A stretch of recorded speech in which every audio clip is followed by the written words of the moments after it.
You'll never believe where I'm painting from today. This is a place I've dreamed of coming to ever since I was 10 years old, and I can't believe I'm finally here. Here I am in beautiful Kauai, Hawaii. It's absolutely breathtaking. Everything has been phenomenal, except that my hair has gone a little bit crazy. For some reason, it just does not like the humidity here, and it's gone poofy and wild. But other than that, it's been fantastic. And we are going to enjoy a little bit of painting while we're sitting here listening to the ocean. So let's get started. Now you'll have to forgive my setup today. It's a little bit rough for sure. I had to just fit this tripod on my table to be able to record this, but I think we can get it to work. I have here with me my portable palette that I brought with me on the plane so I could do this today. I have here some color swatches. It says this is a fairly new traveling palette for me, so I'm not quite sure where all of my colors are yet. But I'm really excited to use this little kit. It seemed to be the perfect thing to travel with and carry everything I needed right inside. I have here a small piece of watercolor paper that I brought with me, and on it has a very lightly penciled sketch of the painting we'll be working on today of an ocean background with a hibiscus flower in the foreground. I also brought a little small roll of artist tape so I can tape my paper down to my portable palette here. And as a side note, I will have this outline available in my Etsy shop if you'd like to try painting along with me today. I will put that link in the description of this video, along with links and information for any of the other products you see me using today. I also packed in here, just in case I needed it, a very small bottle of masking fluid as well as an eraser. I'm just going to go ahead and pour a little bit of water into my water vessel here, and then I think we can get started. I also was able to bring along with me a couple of portable paint brushes as well. This will be my first time using these also, and I'm really excited to give them a try. This brush says it's a 10 round, although different companies do measure brush sizes differently because this is definitely smaller than the number 10 round I normally use at home. But let's go ahead and get started. I'd like to paint a very lovely warm sunset sky in the background. So I'm going to go ahead and pull out a few colors for this, maybe some cadmium orange mixed with a little bit of quinacridone rose. I think I'll go ahead and pull out some pure quinacridone rose as well, and also some pure cadmium orange, just in case those come in handy.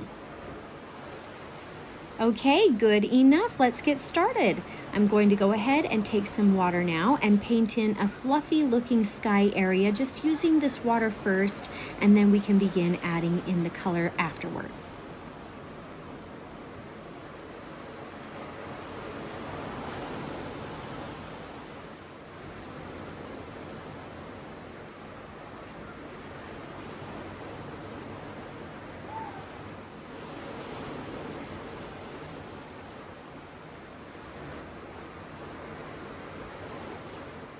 So now that that is all wet, we can go ahead and start adding in the color. I think I'll start with some of the orange, maybe even the mixture of orange and pink first, adding that around the edges. And I'm going to be keeping this very, very light in value. My focus in this piece is going to be the hibiscus with this as the background setting. So just some light, pretty, fluffy little clouds out there.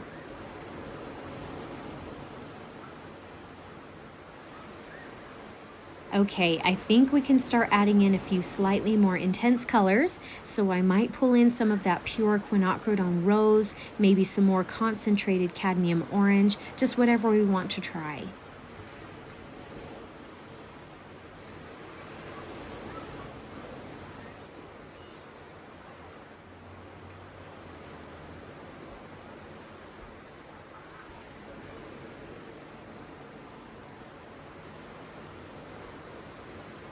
In fact, I may even pull a little bit of Gamboge in here as well, more at the base of this sunset or sunrise, whatever the case may be, for where the sun is actually rising or setting at the horizon. I'm just letting all of these colors blend and flow together, and don't forget to put a tiny bit of color off to the right side of the hibiscus flower as well.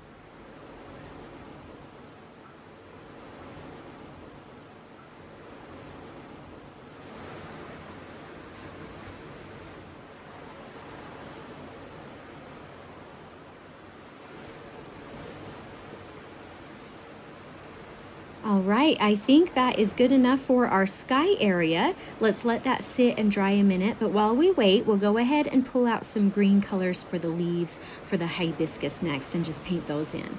I'm going to pull out a little bit of sap green today, as well as maybe a little bit of olive green. I kind of like to have a cooler green as well as a warm green that we can sort of blend together within these leaves.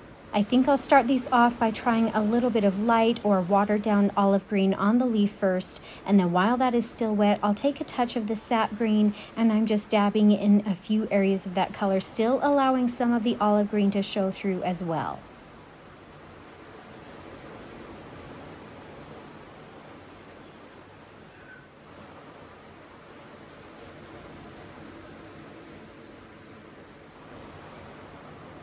I think I might try just a touch of this deep sap green to create a darker shadow color in here as well, to just create a little bit more depth and contrast. But I'm still trying to keep everything within the leaves a little bit loose and free looking. I'm not trying too hard to make them look realistic or perfect, but I'll go ahead and paint in the rest of the greenery kind of in the same way, using olive green as sort of the lighter valued base layer color, and then adding in the sap green as the accent and shadow colors.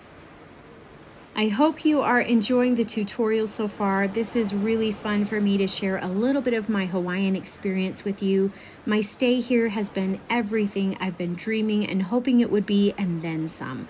I'm not sure if I'm ever going to be able to go home again. But if you find you are enjoying my painting and teaching style today, I hope you'll subscribe if you haven't already, so you don't miss out on any of my new and upcoming weekly tutorials and adventures.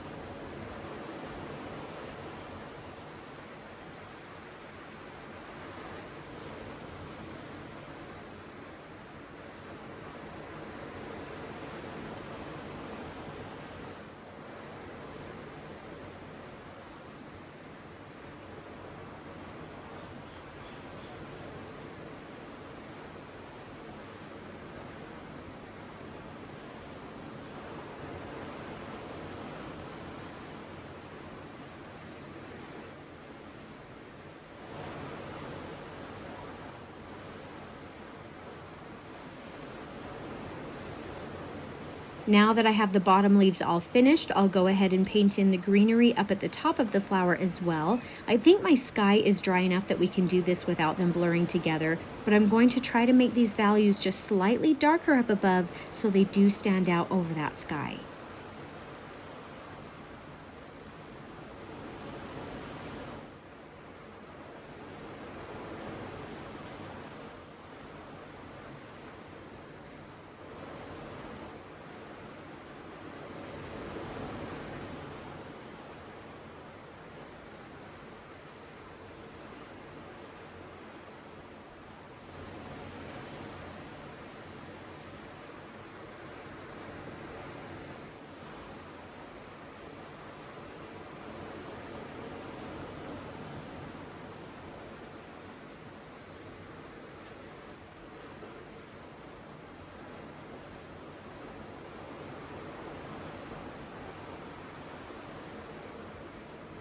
All right, we are just going to be jumping around this painting a little bit as we allow for things to dry so that we can still be able to keep painting. So let's move on to the ocean next. Something that I've just not been able to grasp is the amazing color of the water here. It is such a beautiful, pure turquoise color. So let's see if we can capture a little bit of that on paper.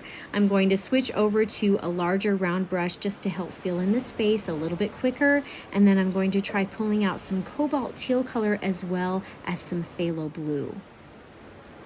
I'll be painting in the ocean wet on wet as well, but I may try to leave a few areas with a tiny bit of white paper still showing through that could maybe represent the white crests of the distant waves. And we will have to be careful going around that hibiscus flower here.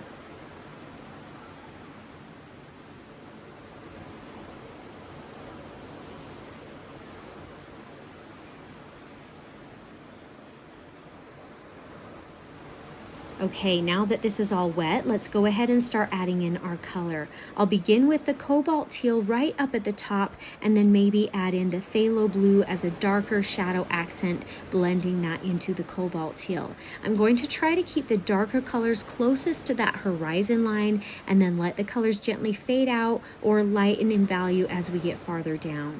I might start out with a little bit less color, and then just layer on top of that as we go if we need a little bit more depth and contrast.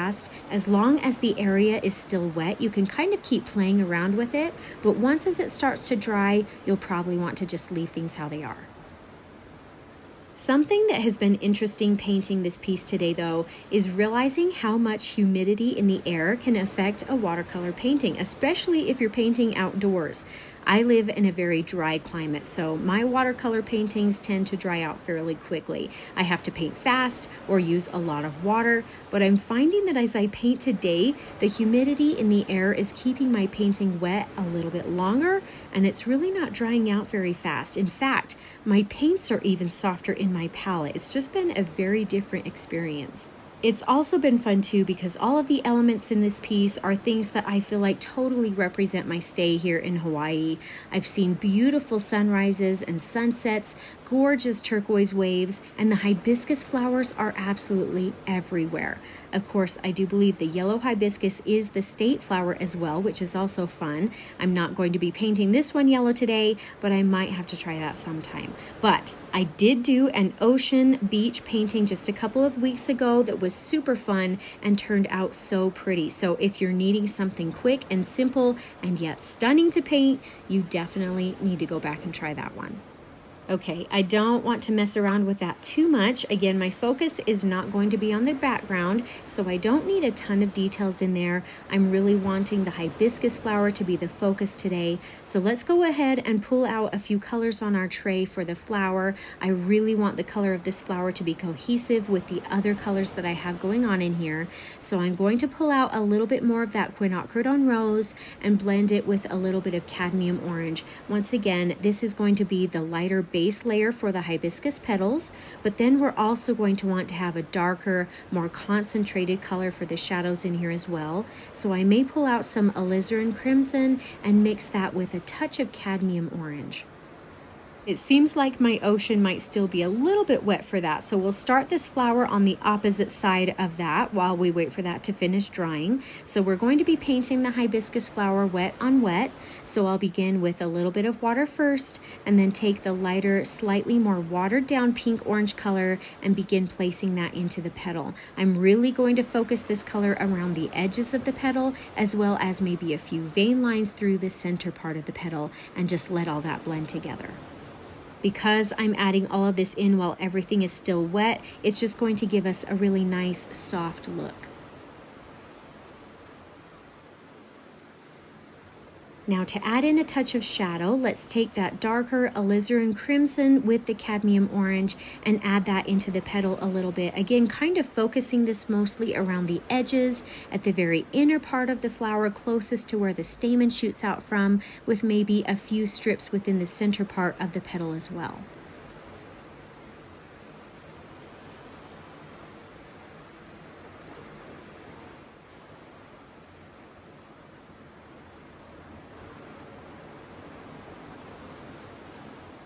I think this is going to be really pretty. I really like those colors. So let's go ahead and paint another flower petal. Maybe I'll do the opposite one down here while we let that one dry. Hopefully my ocean is also dry enough that they won't start to bleed together, but I'll be painting this in the same ways we just did. Because these hibiscus flowers grow everywhere here, one day I happened to find one laying on the ground that I put in my hair for a few hours, which was so much fun.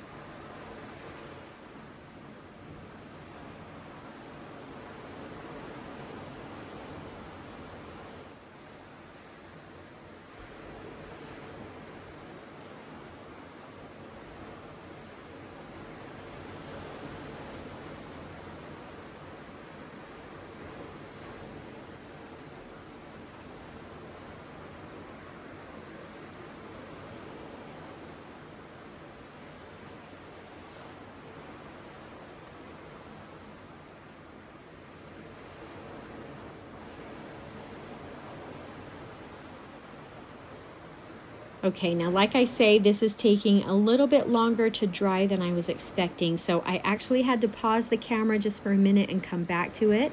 But I think it's just about there at this point, so maybe I'll go ahead and paint in that little hibiscus bud at the top of the page while I keep waiting. Now, I'll be using pretty much the same colors and same technique. I don't need to do a water layer on the bud first though, just because it's such a small space. So I'll go ahead and take the lighter paint color as the base layer of the bud and then add in the shadow while it's still wet.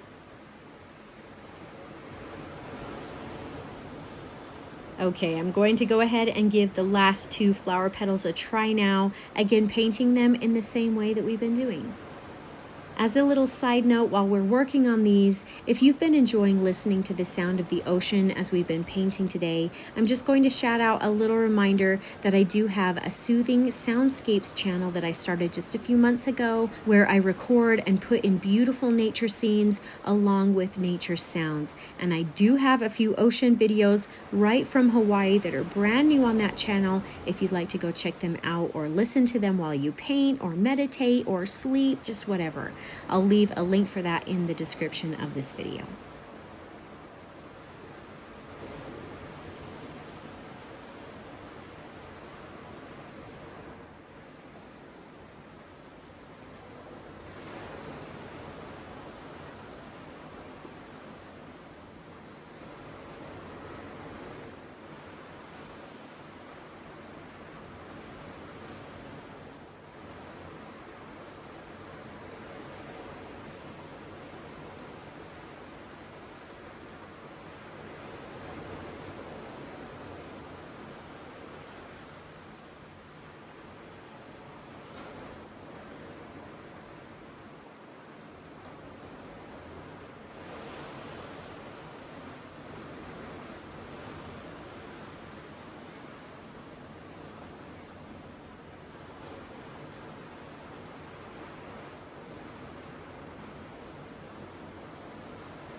All right, the last thing that we need to do to this flower is just paint in the stamen in here. I'm going to start this off with a little bit of Gamboge yellow paint and just cover the entire area with that as a base layer color.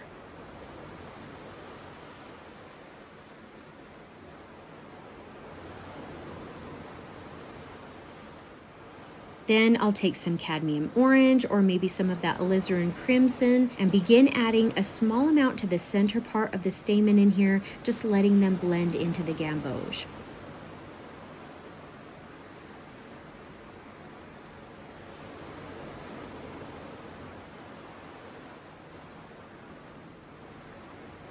I'll point out also you can see a chicken running around down there underneath my balcony. If you've ever been to Kauai before, you know that they are everywhere. These ones have been our little friends and crow in the morning to even wake us up.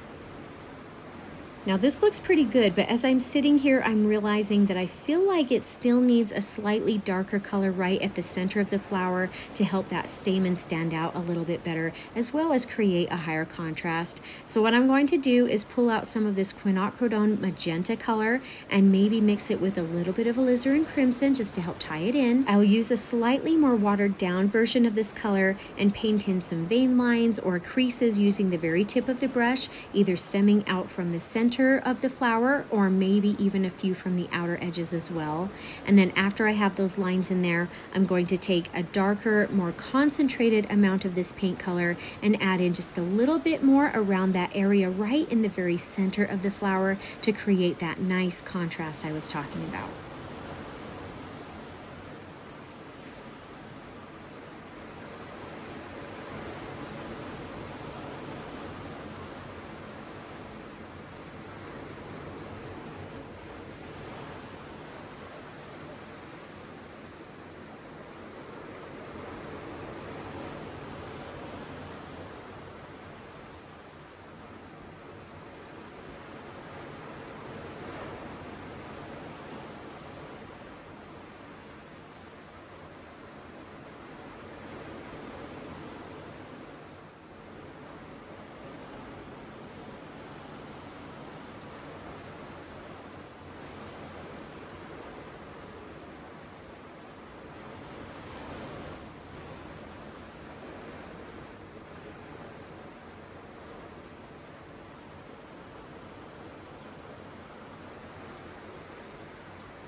And that, my friends, is actually it for this piece. This is a very simple painting today. It really didn't take a lot of time to do, but I do feel like it represents my time here in Hawaii very well. I truly hope I will be able to come back here someday, but for now, there are so many things I still want to go do and see, so I didn't want to take too much time with this, but like I say, painting in Hawaii was a chance in a lifetime that I absolutely had to take. Thank you so much for joining me today. I hope you had some fun and maybe even learned something new. If you did enjoy this tutorial, I hope you'll consider subscribing to my channel so I can continue to help you discover your artistic side. What was that, Liesl? Oh, that what he said.